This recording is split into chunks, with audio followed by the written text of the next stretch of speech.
हिमालय की बर्फीली चोटियों के तले एक छोटा सा गांव बसा हुआ था। गांव के किनारे एक पुराना बौद्ध मंदिर था। पत्थर की बुद्ध मूर्ति से धूप की किरणें छिटकती थीं, जैसे ज्ञान का प्रकाश बिखेर रही हों। गांव का युवा अमन अपने ही संसार में खोया बर्फीले नाले को निहार रहा था। अकाल की मार से सूखे हुए खेतों को देखकर उसकी छाती दुख से भर जाती। आज फिर उसने अपने परिवार, अपने गांव वालों के चेहरों पर हतोत्साह देख लिया था। तभी बूढ़े लामा जी मंदिर से निकले। उनकी आंखों में बुद्ध की शांति चमक रही थी। उन्होंने अमन को देखा और पूछा, बेटा, दुख इतना गहरा क्यों है? क्या बताऊं मैं तुम्हें दुख मिटाने का रास्ता?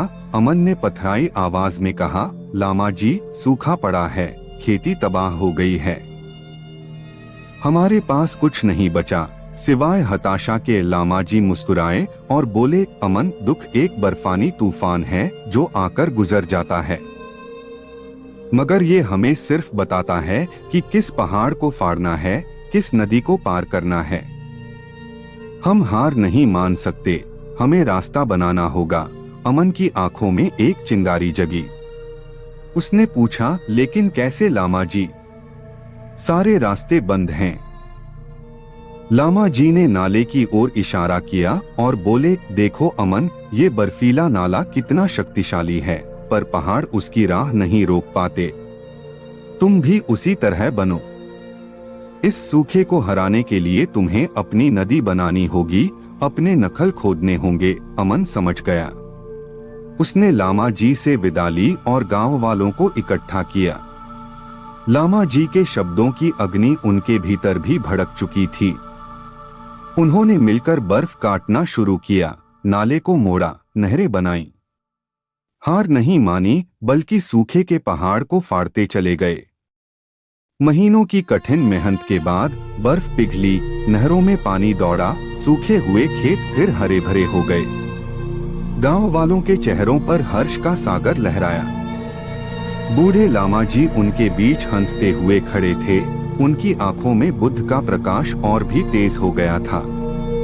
वह दिन अमन कभी नहीं भूल पाएगा। उसने सीखा कि हार मानना नहीं, अकाल भी बर्फ की तरह पिघलता है। बस जरूरत है दृढ़ इच्छा की, एकजुटता की और उम्मीद के जलते दीपक की। बुद्ध का ज्ञान ही उनका हथियार बना, नरम बर्फ पर कठोर नहर बिछाने का हौसला बना। तो याद रखिए, जिंदगी की बर्फानी तूफानों में बुद्ध का ज्ञान हमारा साथ देता है। हार नहीं माननी, नहरें बनानी हैं, पहाड़ फाड़ने हैं। सिर्फ उम्मीद और एकजुटता के साथ ही हम किसी भी सूखे को हरा सकते हैं। यही बुद्ध का संदेश है, यही हमारी प्रेरणा है।